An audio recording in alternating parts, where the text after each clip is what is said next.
One small change in customer demand, and suddenly warehouses are overflowing, suppliers are panicking, and your supply chain is on life support. This is the Bullwhip Effect. Welcome to Fix My Supply Chain, the series where we break down real supply chain problems and show you how to solve them. In today's episode, we'll uncover why a small ripple in demand can turn into a supply chain tsunami, and most importantly, how you can tame it before it destroys your margins. What is Bullwhip Effect? The bullwhip effect is when small fluctuations in consumer demand cause progressively larger demand distortions upstream in the supply chain. Let's break it down with a simple example. A retailer sells 100 units of a product weekly. Suddenly, sales spike to 110 units one week, just a 10% increase. To avoid stockouts, the retailer orders 130 units from the distributor. The distributor, fearing shortages, orders 160 units from manufacturer. The manufacturer ramps up production to 200 units. A tiny demand increase at the customer end has exploded into a 100% production surge at the factory.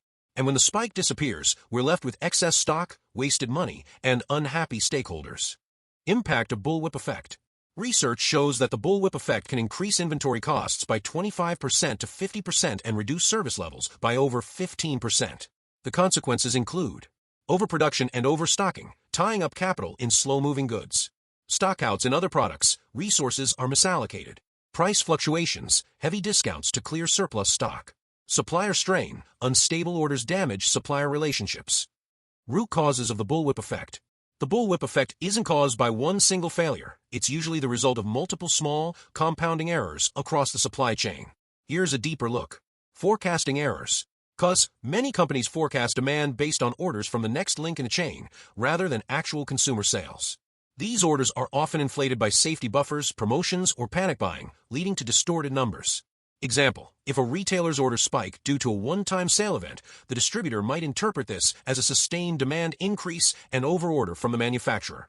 Why it matters. Small forecasting errors get magnified at each stage, creating overproduction or shortages far greater than the initial fluctuation. Order batching.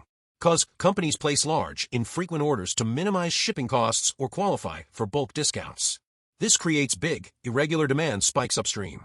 Example, instead of ordering 100 units every week, a retailer might order 400 units once a month, causing the supplier to see a massive spike, followed by a lull.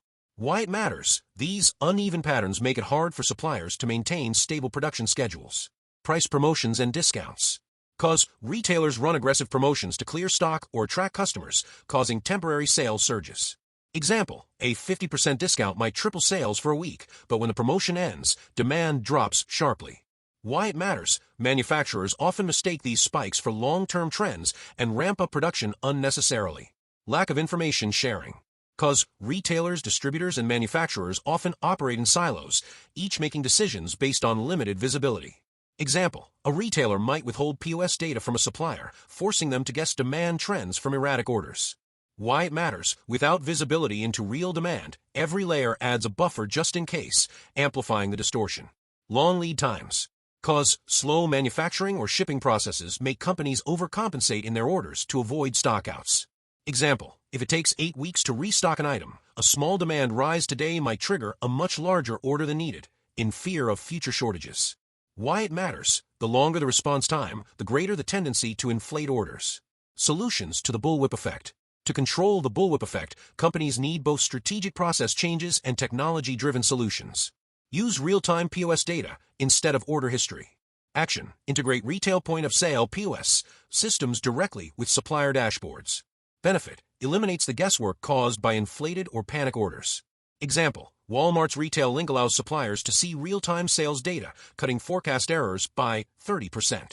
Collaborative planning, forecasting, and replenishment, CPFR. Action. Create a shared demand plan between suppliers, distributors, and retailers. Benefit. Aligns every stakeholder to the same demand forecast, reducing order distortion.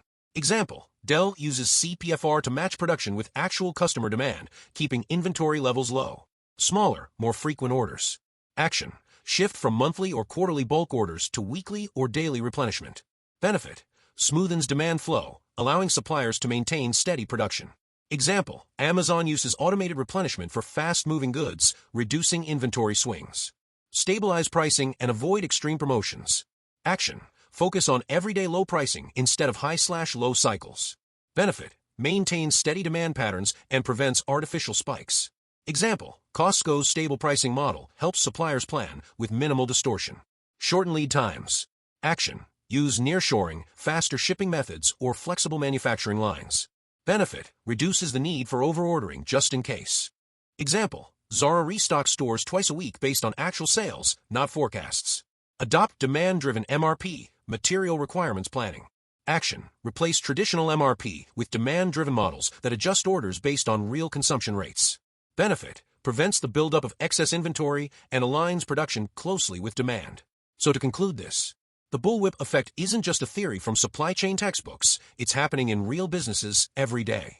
But with the right data, collaboration, and smarter ordering habits, you can turn those dangerous ripples into a smooth, steady flow.